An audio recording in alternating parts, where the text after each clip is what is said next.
Well, according to Thomas Friedman's article, the first law of petropolitics, he dealt with, though omitting some evidence, what he believed was the first law of acquiring global power by using petroleum as a segue to do so. Hold on, let me see if I can light this shit again. Hold on. Uh,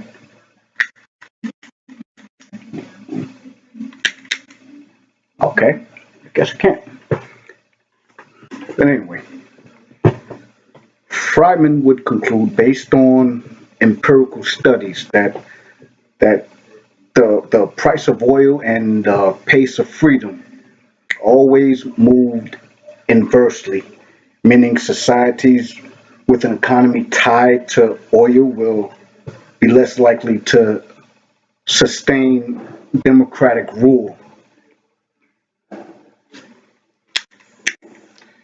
And Petro states the repression effect is caused when an overabundance of oil revenues allows governments to spend excessively on security, military, and police to quell democratic movements.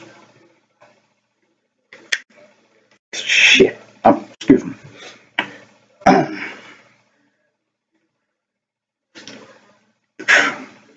Should have refilled my lighter.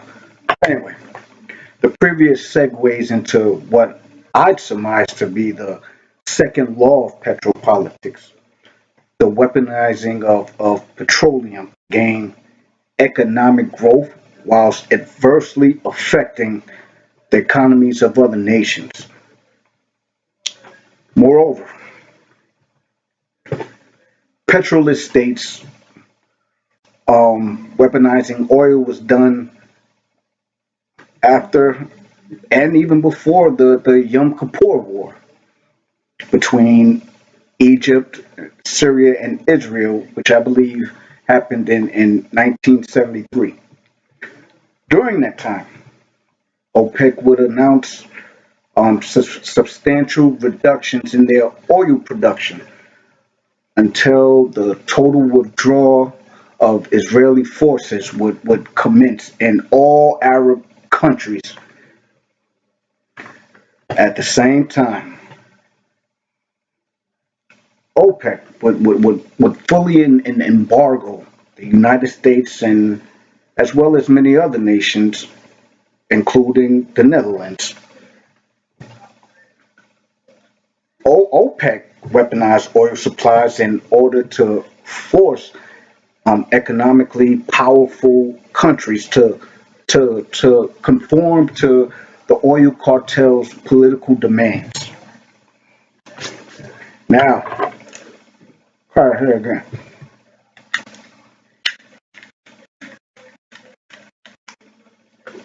Now,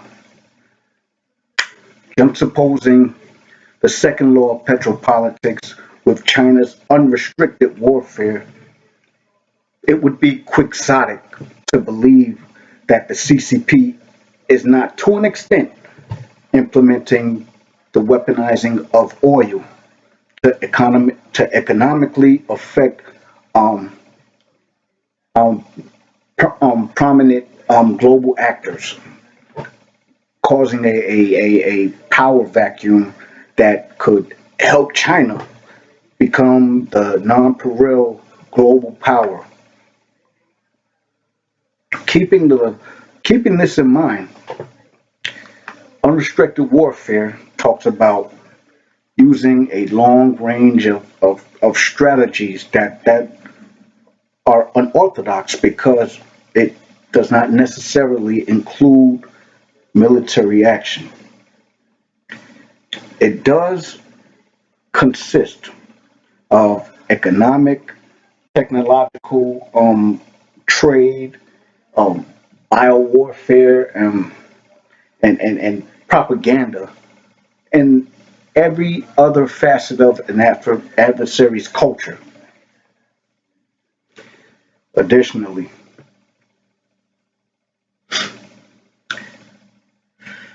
This kind of warfare blurs lines between soldier and civilian and creates an invisibly vast battlefield. Meaning, hell, a battlefield, a war stage could be set at any time in any place on any given day.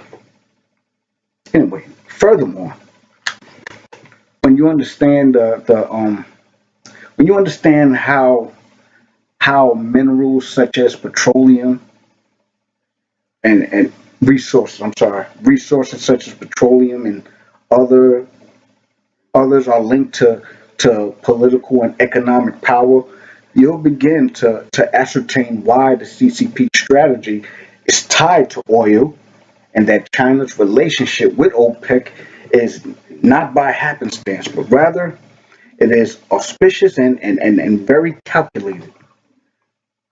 Remember, OPEC has employed strategies to weaken the U.S. economy. Hell, all you gotta do is harken back to the Yom Kippur War.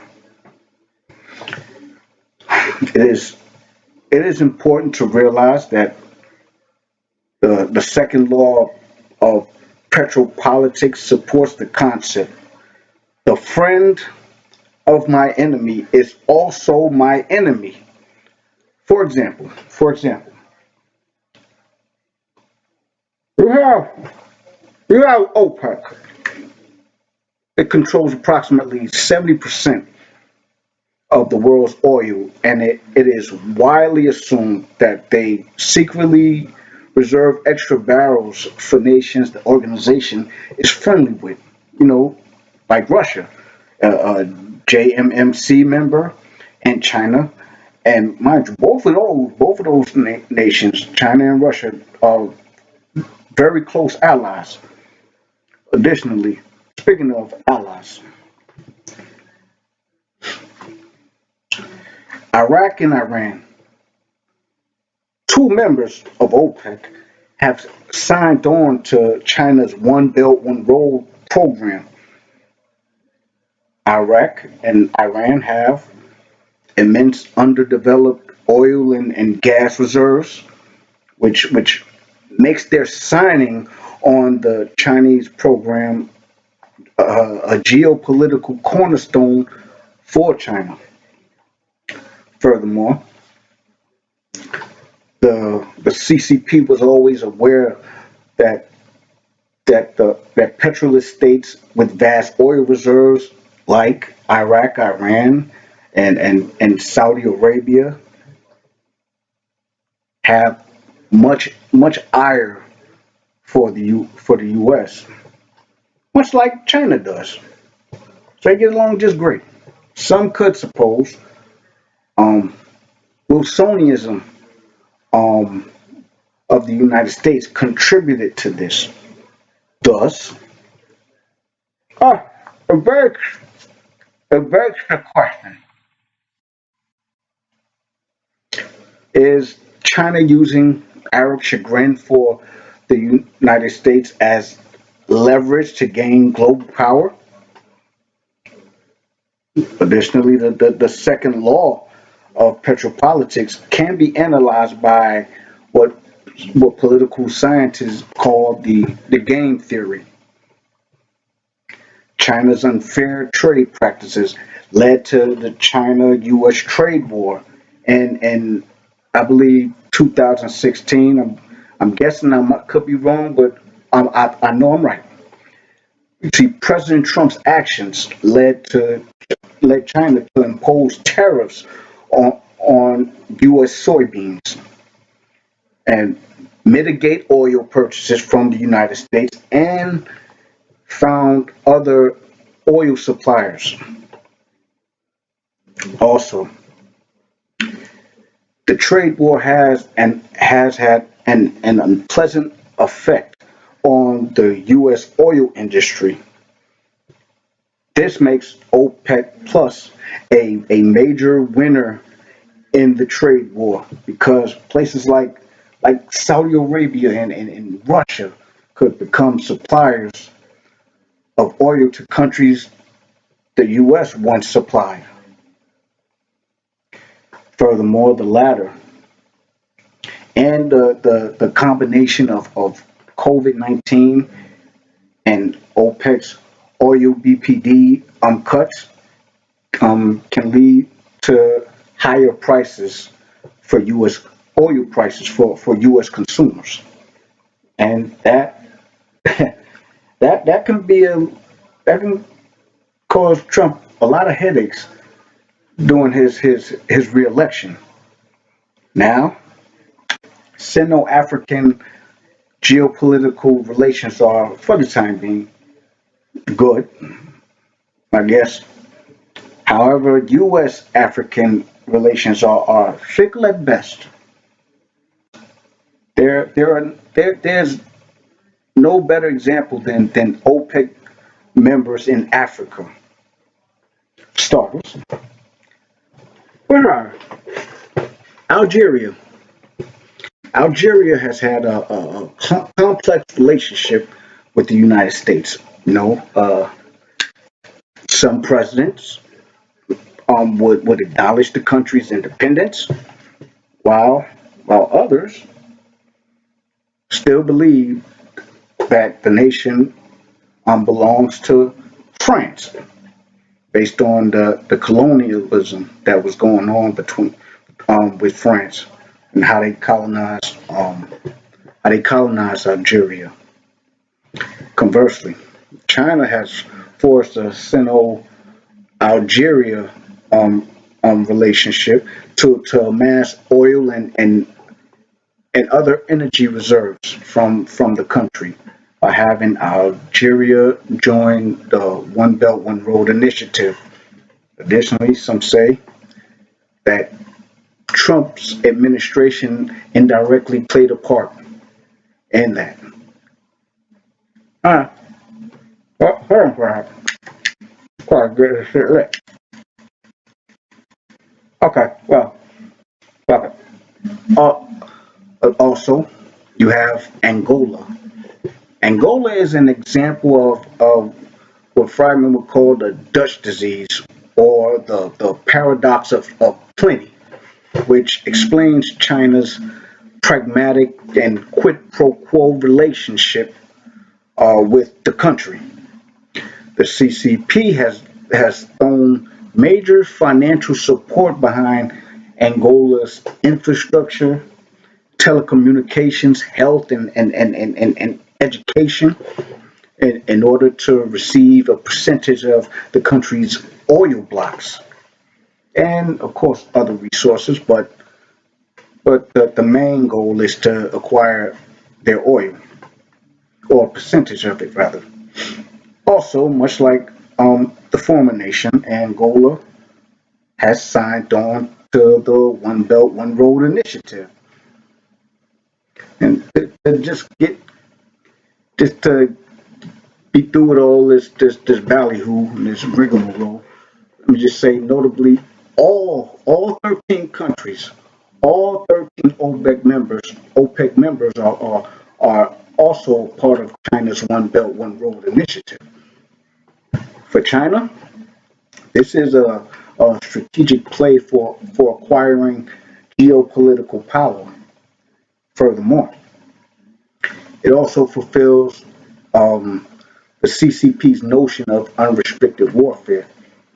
See, not only is China buying nuclear firms in Europe and in the United States to secure a future position of being a leading nuclear titan, China also is using the One Belt One Road initiative to buy oil blocks from nations and strategically build pipelines to make it easy for the PRC, People's Republic of China, to attain petroleum. The looming question is, how is China doing this so so successfully? Well, that's a good question. I'm glad you've asked. The answer is predatory lending. Excuse me, that was my phone.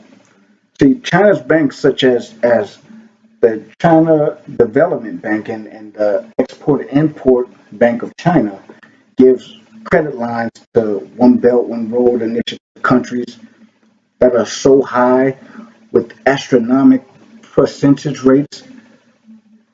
Countries are unable to pay the Chinese government back. Thus, countries are forced to relinquish oil and other resources, ports and land to the Chinese government.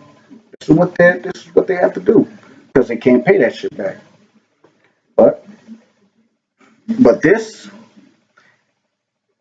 and the fact that every member of OPEC is a part of the China's initiative makes China an ipso facto influencer on um on global economics.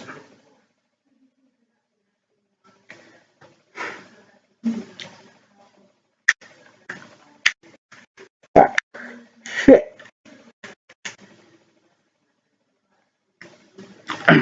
In conclusion, Western countries must understand the tactical gains China has and is making via the One Belt One Road initiative, and Western civilizations must also devise a response to China's palpable quest for world domination. The CCP strategy is applicable to the unrestricted warfare and the second law of petropolitics. It is important to remember some OPEC and OBOR members have diplomatic relations with Western civilizations. However, that could that could cause relations to weaken. See, these countries could get caught up in the U.S. China trade war. See, if these countries choose China, then the U.S. could levy tariffs, and that could affect Western gas prices. Or if these countries choose U.S., China could call in loans that could bankrupt nations. Thus, OPEC and OBOR um, members are stuck between a rock and a hard place, so to speak. Sooner or later, OPEC and OBOR members are going to have to pick a side because how can how can these nations be China's friend and America's friend too? How can the friend of my enemy not be my enemy? Pretty much what they would have to ask themselves. As of now, China's influence on OPEC and WTO, plus the creation of OBR, push push China on a trajectory of being a superpower, though many economists opine the contrary. However, many miss the petropolitics and the predatory lending involved in the CCP's strategy, and that can give China's imaginary superpower status some verisimilitude. It can, unquestionably. Unquestionably, China is implementing the second law of petropolitics. They are they are concurrently weaponizing petroleum and globally causing an economic conundrum. Now, know what you're saying. I know what you're thinking.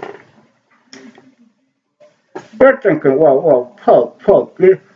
Pug, this is just conjecture on your part. Yes, it is. It is conjecture on my part. However, my conjecture is applicable and apropos to what's going on right now globally.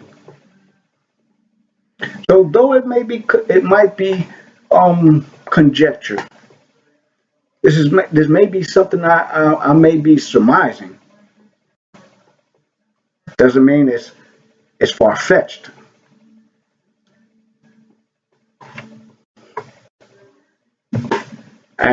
And no, that's all I have to say about that. Uh, all right.